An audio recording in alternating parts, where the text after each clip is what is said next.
Hello, my fellow chatterers and book lovers, and anyone else who's popped in because you're curious about what this is or you have got a bit lost. Welcome everyone, I'm Chatty, this is my channel, Chatty the Mad Chatter, and I'm going to be chatting away madly about some books that I have recently hauled, whether through gifts, subscription boxes, or things that I have earned from under my bed.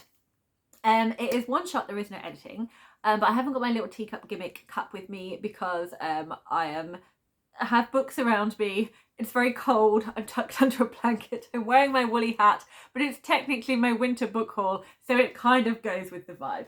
But I do have a warm mug of tea here, so I will cheers you with that. One shot, no editing. Cheers everybody. Clink, clink, clink, clink, clink. And that tea is still nice and warm. So what I'm going to be doing is talking you through all the books that I have added to my shelves and my personal library since September.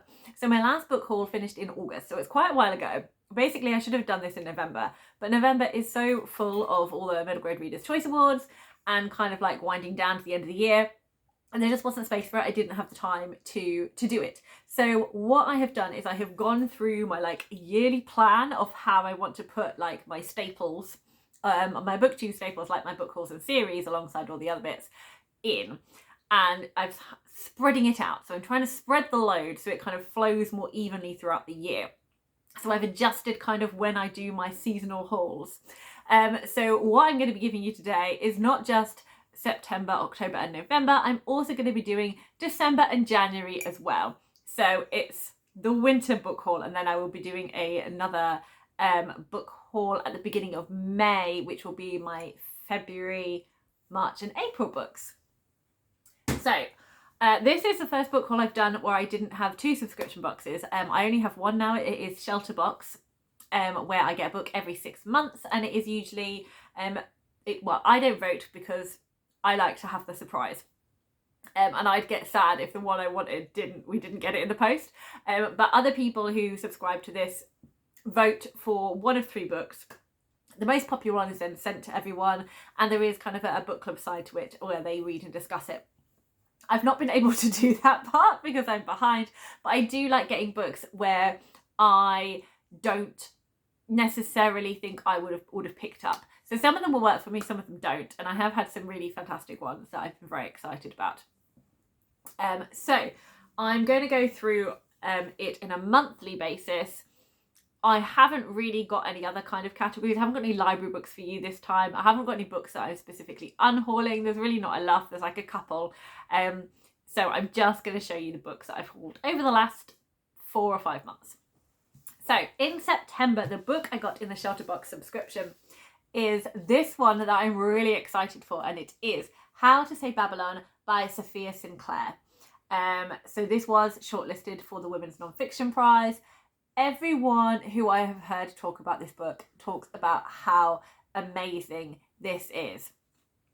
So Sophia Sinclair was brought up in a Rastafarian family in Jamaica, and it is her memoir and her life. I've heard that it's really powerful. I've heard that it's really moving, and hearing other people talk about it, I was like, oh, I'd quite like to pick up that book. So as soon as this came in the Shelterbox package, I was so excited. I don't think I've been that excited. I don't think I've been that excited and since the the one on the mountains, and I can't remember what it is. So we're just going to ignore that. I was very excited to see this one. So yes, very looking forward to this. I then earned my next 2 books. That is Queen Bee by Juno Dawson. This is the novella to Her Majesty's Royal Coven. It tells of kind of the founding of Her Majesty's Royal Coven by the leader Anne Boleyn, and it is told by her lover, whose name has eluded me. What is she called? Lady Grace Fairfax. We also meet some other characters. If you are familiar with the Tudor court, you might recognise names such as Lady Jane Rochfield. And we swing back between Anne's rise to power and her starting the coven, and days after Anne's execution and what that means for the coven. It was a lot of fun. I wasn't expecting it to be at the level of Her Majesty's Royal Coven because it is a novella. And I feel if it was a full-length novel, we could have kind of got into things a little bit more. I have read this one, but I really enjoy having it on my shelves. It's a nice collection. We've got the very bright colours that kind of fit with the rest of the shadow cabinet. And we have a portrait here of Anne Boleyn in bright luminous yellow with a pink, highly, what's the word? Highly decorated sort of, I think it was like cherubs and vines, like carving portrait around her. And the edges are bright yellow sprayed. Thank you very much. Waterstones. I don't think there's pink end pages, which again adds to the fun colour, and nothing else particularly exciting on that one. But yes, I do enjoy having it on my shelf with the others. I now have a very pretty book that I got from Fairy Loot because I am collecting the Fairy Loot Heartstopper books. Heartstopper is a graphic YA novel, contemporary novel by Alice Oseman, and this is the 4th volume in the series, which is the story of Nick and Charlie, who are adorable, and if you have not come across them, what have you been doing? I think everyone knows about Heartstopper. So the Fairy Loot, it is a hardback. We have gold sprayed edges for this one, and there's sort of like a gold foiling on the spine, and Heartstopper and gold hearts. Then we've got Nick and Charlie in their winter coats having a lovely cuddle. The end pages are purple with yellow hearts, and then on the under the dust jacket on the hardcover we have in gold Nick and Charlie under an umbrella with one of Nick's new dogs, I think he's called Henry the pug, in Charlie's arms. So this is a very, very gorgeous copy, and I have also read this one again and enjoyed reading it, and it's also signed by Alice Oseman as well. So yeah, these are some of my favourite books, so to have them in beautiful copies, it just really makes me happy. So not a huge amount earned in September. It was the start of the crazy, but that's fine. Moving on to October, one of the first books I earned in October was Hamra and the Jungle of Memories by Hannah Alcaf, because I was doing a buddy read of this with Tiffany from Towering TBR. This book was quite hard to get hold of in the UK. You can order it from bookshops, but it feels very much like it's one of those ones where they print it out on demand. It's got a very kind of shiny paperback cover, relatively floppy, and the pages look more like they're kind of recycled paper. It's not white, it's more of like a grey on the pages of this one. But it's amazing. I really hope more people read Hamra. I would love them to do like a special edition of this book, because I think it's incredible. If you want to know how incredible, I've recently done my top 10 middle grade of 2024, which I will link here if you wish to peruse. So yes, I have already read it with Tiffany, had an amazing time reading it. It is have I said it's a middle grade? It's a middle grade. It's a fantasy. It's inspired by Red Riding Hood. It's got fantastic themes. It feels like a folklore. It's really got all of those folktale vibes. It's set in Malaysia. And we have our main character, Hamra, who is annoyed and forgets the rules of the jungle, and then there are consequences, and there is a were-tiger that she encounters, and it's got a wonderful theme of memories and wonderful dementia representation in here, and we have all of that fantasy quest joy and friendship and delight. I then earned from Under My Bed, one I wasn't expecting to earn straight away, but I was inspired by the fact I was going to a book signing, and this is The Unbroken by C.L. Clarke. I've had this one under my bed since we had the wonderful, was it 2022? And we had the trifactor of Sapphic fantasies. Okay, so it was published in 2021, so it must have been 2021. I think I picked this up in 2022. It was, I think it was on World of Books, and I knew I wanted to read, all of them sounded brilliant, and I knew I wanted to read them. So it's been sat under my bed, but because it's the first in the series, I wasn't ready to start them, so it just sat there. But C.L. Clarke was going to be at the book signing with John Gwynne for The Fury of the Gods. So I thought, well, that is a push to actually pick up The Unbroken and to read it. So this is an adult fantasy. It tells the story of a soldier whose land was colonized by this empire, and she was one of the children taken away and brought up and raised as a military soldier to fight on behalf of the Empire. And at the beginning of the book, she finds herself going back to the land she was born in, although she knows very little of it. So it's a really interesting conflict in here. And I love this story. I have also read this one. And I got it signed. So it says, "To Chatty be the rain," from C.L. Clarke. And they wrote "good luck" in brackets here, because I did explain to them when I went to the book signing, I had to pause this because I got to a certain point and then I had to stop because everything was going to hit the fan.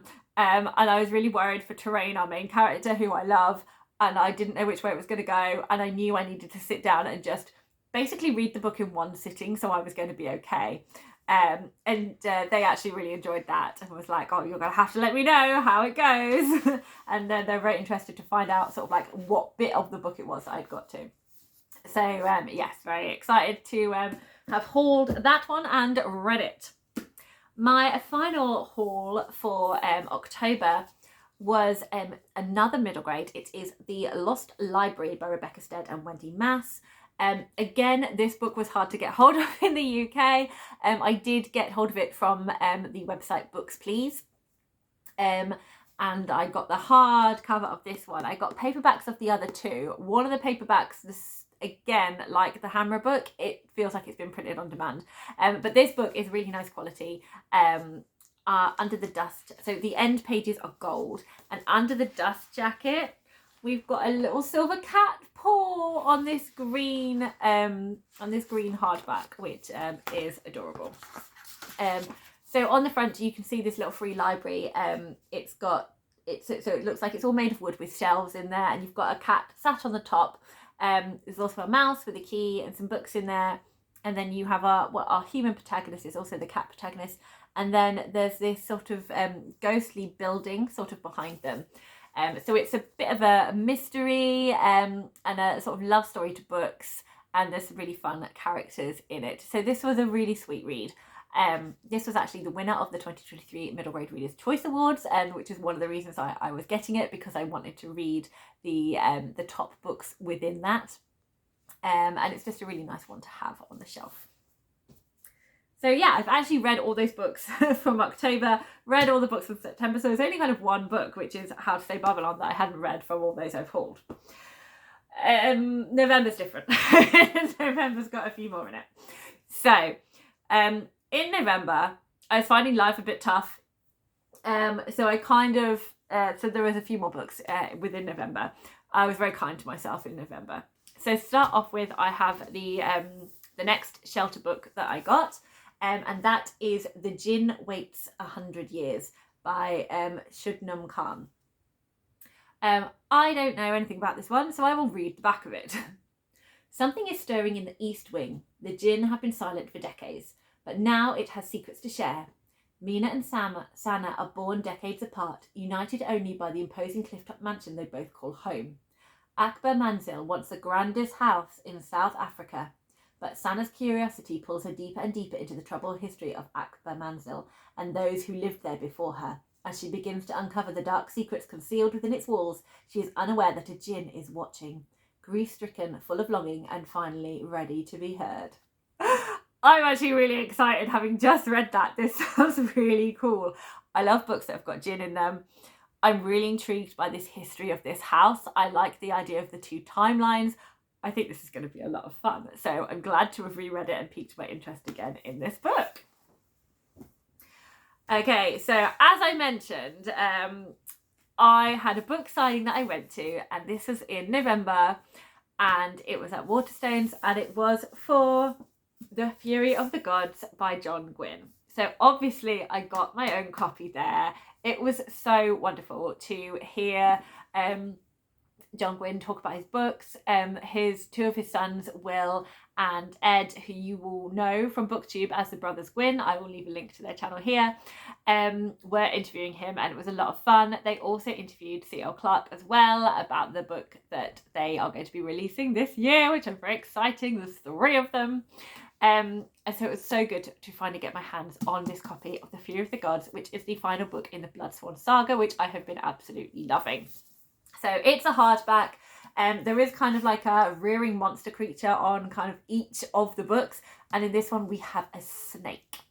So here we have Saka leering down at this teeny tiny little boat at the bottom, and around the back you've got more of his body, and you've got more of the kind of like the cliff edges and things of this Norse land. So this is Norse inspired adult fantasy, and it is signed by John Gwynne, and it says, "For Chatty, a cliff ahead, wolves behind, John Gwynne." So it was awesome to get this signed. I did also get the whole of my Bloodsworn saga signed. I did laugh, like, one of them is already signed, so you only need to address it to me. And I also got my favourite book from the Faithful and the Fallen signed as well, which is Ruin. So that was lots of fun. And obviously I also picked up the next book in the book Magic of the Lost by C.L. Clarke, which is The Faithless. So on here, where is it? Oh, I can't find it now. Let's go through a few pages. Here it is. So it says, "To Chatty, will you give or will you take?" So I'm very intrigued to find out what that means, because I haven't read The Faithless yet. I'm anticipating picking it up and reading it at some point when the time is right for it, because I love the Unbroken. I'm very keen to get back in this world and find out more. So those are my 2 books for book signing, and I just gave them to myself. I have been doing a sort of read what you own challenge sort of thing, where for every 8 books I'm then allowed to buy another one. And I gave myself certain books. I gave these to myself early because I hadn't quite hit them, but I knew what books I needed to achieve to get them, and then I restarted again. But I did just give them to myself. I didn't earn them because I felt like I deserved a treat, quite frankly. It's November, October. It was exhausting and tough. Okay, one I actually did earn and made myself earn, because it is a big book, and this is a book that is going to sit on my shelf and give me joy, and it will be read but not for a while, and that is this hefty Rhythm of War by Brandon Sanderson. This is the US hardback, but with the cover from Kraken Covers. I do not know if that company is still working. I've been scouring around to see and there doesn't seem to be any action kind of going on their pages. I think at one point they were looking to bring out the Greenbone Saga kind of book, so they make book covers and bookmarks for that will fit on top of your hardbacks. And so they made all of these fantastic ones for the Stormlight Archive. So you have got the land, and then you've got the spine, and you put all the spines together and it makes this picture, and on the edge of each one you've got one of the characters where you get their flashbacks for. So it is really cool. I really love these covers because I really don't like it's more of the US kind of writing. It just gives me 80s vibes, and it just doesn't do it for me. I'm sorry. I'm sure lots of people do love it, but it doesn't work for me. So originally I had them all naked. I had all the book covers off, and I had all of the books naked. So each book cover, it's a really nice just a nice purple Rhythm of War. I was very excited because I love purple, so I was very excited for this one. And they have an embossed shard blade on the front of the book under the dust jacket. So this one I think is a wheel shaper, but I'm only going by that because of the story. But I probably will check it out at some point. And then nothing else on it, just the writing. But the end pages are what I really love about these books. And here we have some of the heralds under the dust jacket. So we have, this is, it's been a while since, July, when I read Rhythm of War, so I've forgotten all the heralds' names. So is that Salash? Let me check. Not Salash, it's Palan. I haven't quite got the words right because there's various different versions of how you say it. But this is the Order of the Knights Radiant that she supports as the Truth Watchers. I think it's Truth Watchers. Like I said, it's been a while. But she's pictured here in this lovely emerald green with her sort of like gold headband across her head, and she has a lot of books in her hand because learning is part of the things that she encourages. And then we have Taln, who is the Stone Warden Knights Radiant.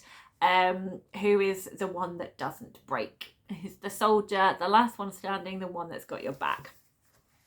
And then on the back we have Nale, which is the justice one. It's the Skybreakers. So I really love how he's depicted almost in sort of like an ancient kind of Victorian sort of like police coat. So it's very like done up high to the collar. So it's kind of like a cross between like the police and the judge, and then with the big sword, and then you can see him floating above the tree, sort of like the ceilings, rooftops. Rooftops is the word I wanted. And then we have Chashni. I can't remember. But this is the Dustbringers warden. So lots of kind of like, they look like autumn leaves, but it could also be like fire and ash kind of around her. She is a soldier again, and so she's sort of like represented in the armour, and again has her Knight's Radiant sword. So I love those. We only have 2 Knight's Radiant that we haven't got the illustrations of, because we had the other 4 in Oathbringer. So yes, I was very excited to get this on my shelves. And the next time I do my reread of the Stormlight Archive, ready for when I get my hands on a paper copy of Wind and Truth, I will be reading this copy, the lovely, pretty hardback copy. And at the moment it's sat on my shelf with all the others, giving me a lot of joy as all their spines match together, reminding me that at some point I will reread Stormlight again. I really hope the Kraken company do another book cover for Wind and Truth, but obviously if they have not been able to keep their business going, then obviously that's not going to be happening. But I would like it to be, obviously, for incredibly selfish personal reasons. The other 2 books, again, I just gained them. They were kind of surprise random purchases that I wasn't I wasn't expecting. So the first one is Act Your Age, Eve Brown by Talia Hibbert. And I have mentioned this story a couple of times, but basically I found this by a sandpit in the park. There is a free little library in the park that I go to pretty much most days with my kids, and I had to move it onto a bench because I'm like, please don't put books near the stand, that's very upsetting. I wondered if someone had taken them out to take home with them, but no one was picking them up. We were one of the last people in the park. So I went to go and put them back in a free little library, because obviously you can't just leave books out in the open, that's just mean.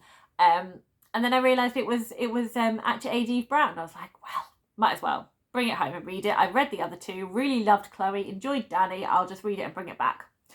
I love this book so much, it is now part of my collection and I'm keeping it. So this was a delightful find, and obviously I've already read it. And then we went to the national, one of the National Trust places where they do lots of secondhand books. And in that shop, I found this copy of Cranford by Elizabeth Gaskell. So I do love me a random hardback, like an old copy. I can't remember if it says when this copy was printed. I think I've done this before. I'm getting deja vu. I think we don't know, so I won't do that. It still smells quite musty. I still need to do some work on getting rid of, we've got like a watermark like throughout the whole of the top section. So somewhere this entire top bit of the book was sat somewhere damp. And so it's definitely got that musty smell. So I want to try and get rid of that because it is a really nice copy. I don't own Cranford. I remember reading it years ago because I enjoyed the BBC series. But it's the only Elizabeth Gaskell I've read. I do want to read more Elizabeth Gaskell. So I'm very excited to add this to my collection. Okay, so that is all the books to November, but I am going to talk to you about the books that I got in December, including ones for Christmas, and the books that I've got in January as well, to bring you up to date, because I think it's very exciting to talk about the Christmas books and share them. And then, like, it's not just a load of books that I've already read. So the first book I have to talk to you about is another book that I wasn't expecting to pick up, but I saw it. And it kind of felt like I was just meant to pick it up. So I as part of my job, I work in the library. I sort of run some clinics through the library. And they often have the book sales. So I often browse, and I noticed this lovely hardback book of a book that has been on my radar. And it is Cloud Cuckooland by Anthony Doerr. I, like many other people, have seen this at the back on the shelf behind the lovely Alice from Alice and the Giant bookshelf. So very sadly we lost Alice this year, far too young, and I know it's really shook the book community. And there's lots of people keeping her memory alive by reading books that were her favourites and enjoying that. I always knew I wanted to read Cloud Cuckooland because of how much she talked about it and how much she raved about it, and it really did sound like the premise was going to be interesting for me. And then when I saw it there in the library and I knew that Jack and Jem were currently doing a FOMO book club on it, it just felt like I need to pick this up and read it. And I actually sort of like went home and messaged Emily about it because it just felt really lovely. And I wrote myself a little note in the book. I actually wrote November. It's in my December pile, but I wrote November. That I bought that I bought this in memory of Alice, that it was one of her books. So I wrote her into the front to give myself the connection with this book. I do feel that I'm really going to love it. And I think it's going to stay on my shelf regardless of how I feel about it, just because it feels like a bit of Alice brought onto my shelves. So I'm possibly going to read this in June because I know there's going to be, that was when her birthday was, and there's going to be lots of kind of book events happening around sort of reading things then. So I'm probably going to save it for that one. But recently I have heard that both Jack and Jem absolutely loved Cloud Cuckooland, and also Tiffany from Towering TBR also really loved Cloud Cuckooland and read it recently, inspired by Jack and Jem. All channels will be linked in the description box. The next one I have is continuing a series. So this is one of the books that I earned because when I was getting books out from under the bed, it just felt like this was its time. I felt very much in the mood to pick up and carry on the Belladonna series by Adeline Grace, and this is Wisteria. So I've been collecting the Fairy Loot copies, and this one has Wisteria down the spine on the sprayed edges. It's kind of like a pale lilac, sort of like more of a blue than a pinky kind of colour, and in sort of a kind of shade, would I say that is? Say sort of like a maroony brown, which sounds like it doesn't go together, but it does work. And then on the front we have the little bunny running away, and then we have the fox with sort of milky deadish eyes sort of pursuing the bunny, which looks a bit scary. And again, we've got the lovely foliage, we've got some brambles, and we've got the as named Wisteria. And under the dust jacket we have it's sort of like a very much like a matte finish on here, and I really love how the plants kind of like are really featured underneath the dust jacket. It really gives that kind of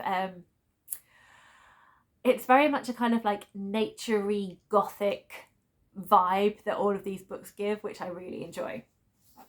So it's kind of mixed with the brambles amongst it as well, so it gives it a little bit more of a creepier sense, and it's a bit darker than I think some of the other covers, but I quite like that. And then on the end pages we have beautiful illustrations again. So here we have one of the main characters from the series in the gardens. She's in a purple dress and she's looking at the wisteria plants, and we've got this big iron gate here kind of locking other people out.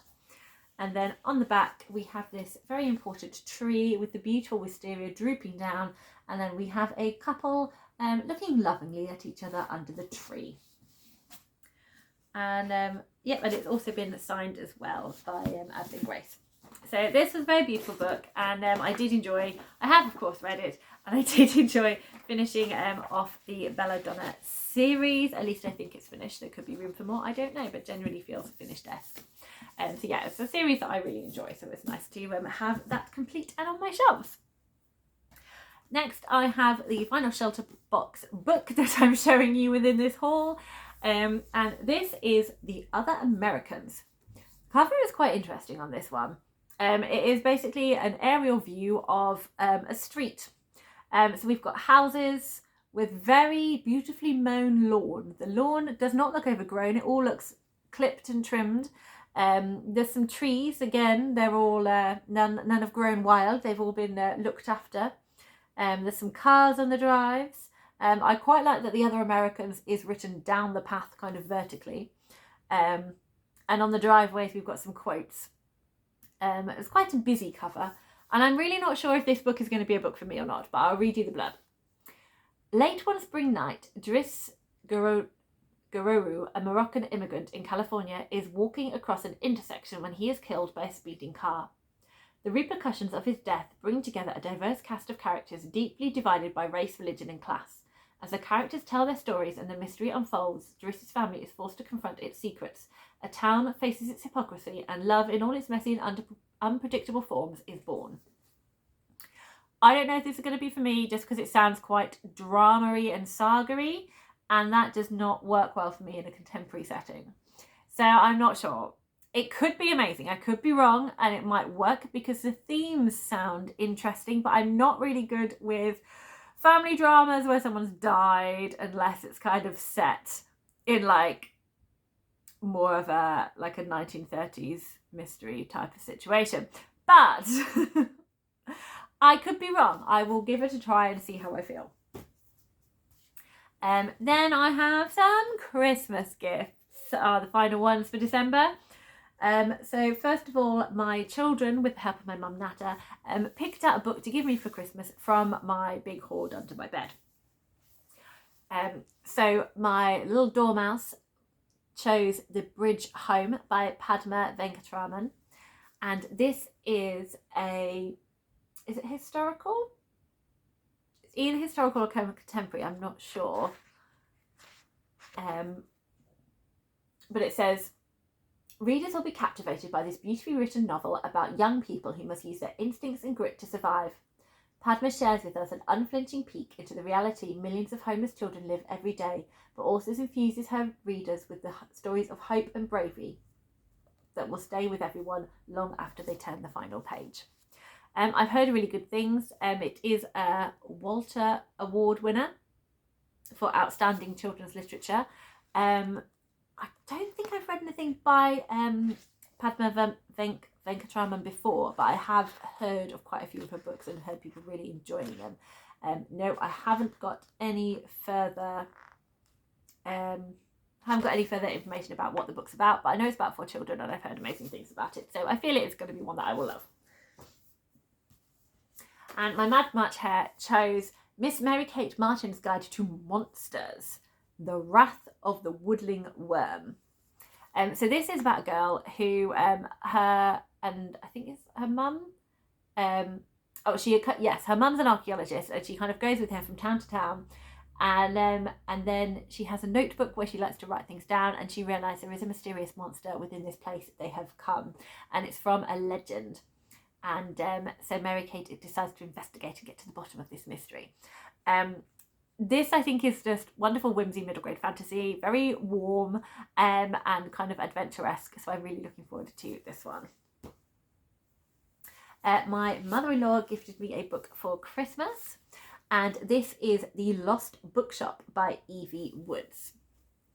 So this says, on a quiet street in Dublin, a lost bookshop is waiting to be found. For too long, Opaline, Martha and Henry have been the side characters in their own lives, but when a vanishing bookshop casts its spell, these 3 unsuspecting strangers will discover that their own stories are every bit as extraordinary as the ones found in the pages of their beloved books.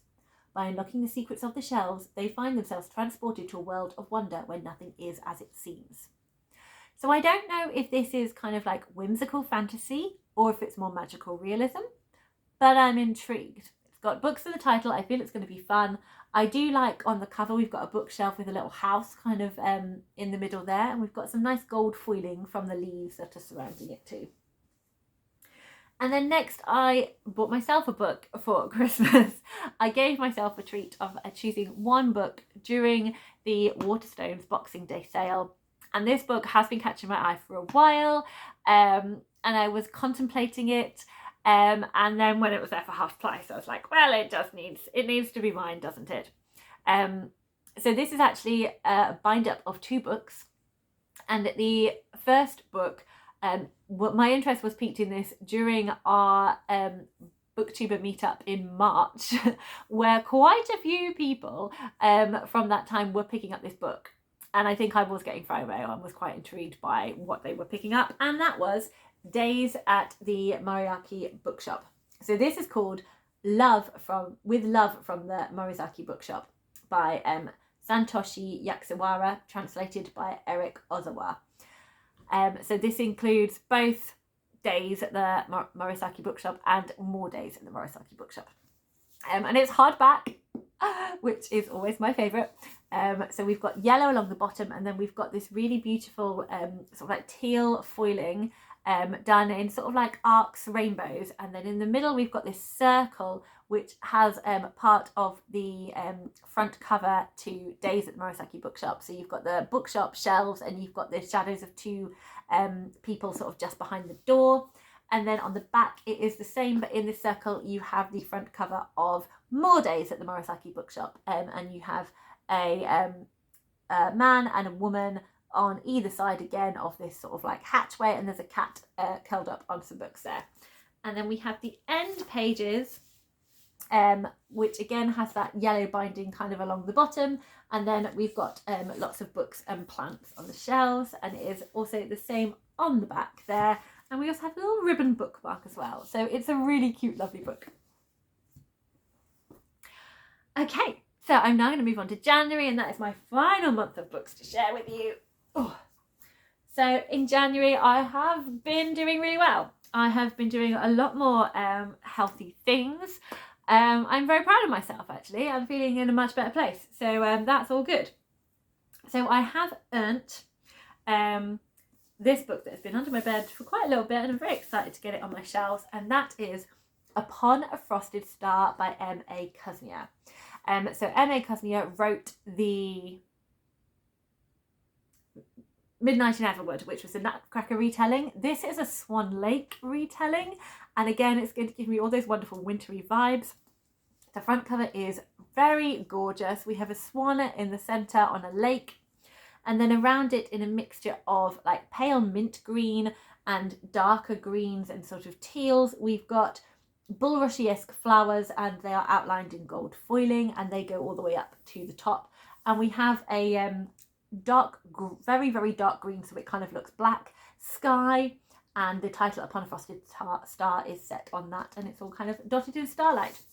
And then we have green sprayed edges top and bottom, but the side we continue with all of these beautiful kind of like bulrushy plants along there in the different shades of green, and that kind of motif continues on the end papers as well. So it's very, very, very, very pretty, and I feel the story it contains will match that outer prettiness. I also have read M.A. Cusnier's middle grades, The Ship of Shadows. Still need to read the second one, but I loved Ship of Shadows, so I feel very confident that I'm also going to enjoy Upon a Frosted Star.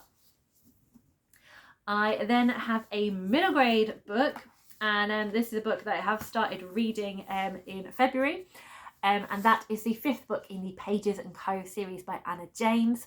So this is called The Treehouse Library, and on the front we have this character Milo, who is currently our protagonist we are following. We have Tilly to the side, who is now more of a side character, and then we have a new character over here whose name I'm not going to mention for now. And then we have lots of tree branches with little tree houses on it as the treehouse library. We've got a purple book and some interesting bottles and sand timers wrapped around some like fairy light type vines around here.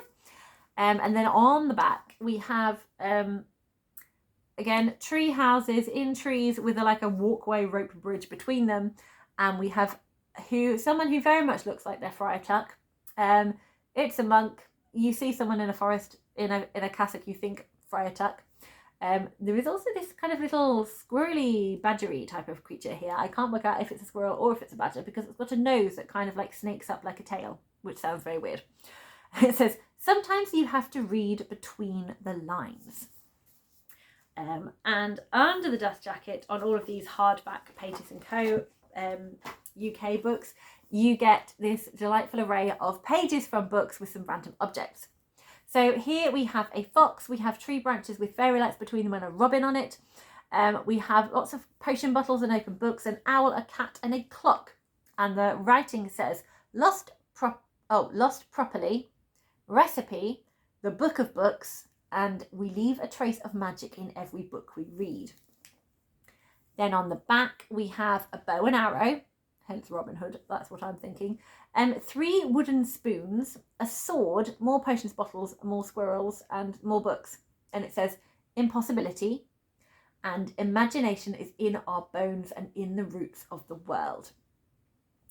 And the pages all have writing from the stories of Robin Hood and The Secret Garden. So I feel we're going to be encountering both of those in this book. The end pages are orange and it has that lovely line, don't get stuck in the end papers. So yes, very keen to be continuing with this story. I then have 2 books that I've just given myself because I want to be part of the Reading Around the Globe YA and Middle Grade, which is a read-along created by Katja, and the co-host is Jack. So Katja from Page Turners with Katja and Jack from Spread Bookjoy. I will put their links in the description for you, and I will also link to the announcement video here so you can go and have a look at what Reading Around the Globe is. But I definitely want to join in with the first 2 translated books. So here I have The Forgotten Book by Menschild Glacier, and this is translated from German, and I forgot who translated it. It should say in here. Currently doesn't. I did intend to get this from the library, but they don't have it. Yeah, can't see who it's translated by, but I will read up on that when I talk about it, because I will be reading it this month. So this is a story, I don't know it and I'm not looking at it, even though that's mean. I will leave the link in the description box so you can go and find out for yourselves. I'll put the story graph link in there, but because I know I'm about to read this one, I don't want to know a lot about it. The other ones I didn't mind reading a bit more, but I believe it's kind of inspired by Emma by Jane Austen, but it involves going into books. I'm not sure how, and I believe there are nods to Jane Austen throughout. And that's all I need to know. I don't need to know anything else. I'm excited. I'm very looking forward to chatting in the Discord on this. So hooray. And the second one, which is the book for February and April, is one I have already read, but I borrowed it from the library. So I'm very excited to get my hands on my own copy. And that is the graphic novel When Stars Are Scattered by Victoria Jameson and Omar Mohammed. And this is a really gorgeous story of Omar's time at this refugee camp in Kenya, where he and his family had escaped from the civil war in Somalia. So he stays with his brother. They make sort of their own little families and communities sort of within there, but they can't leave. And it's all about what it's like. It's about the importance of education, and just to kind of open our eyes to this experience. And it's such a beautiful book, and I'm really pleased to have got a copy now and looking forward to reading it very soon. And that is all my books. That is everything I have. So I'm going to count up how many books I have hauled within this haul and how many I have already read. So 23 books in this haul, 9 of which I have read. Some are going to be read very soon. Some might stay on my shelves for a little bit longer. Anyway, please let me know, do you have any thoughts on any of these books? Are you excited? What was the last book that you brought into your house? Happy reading, everyone!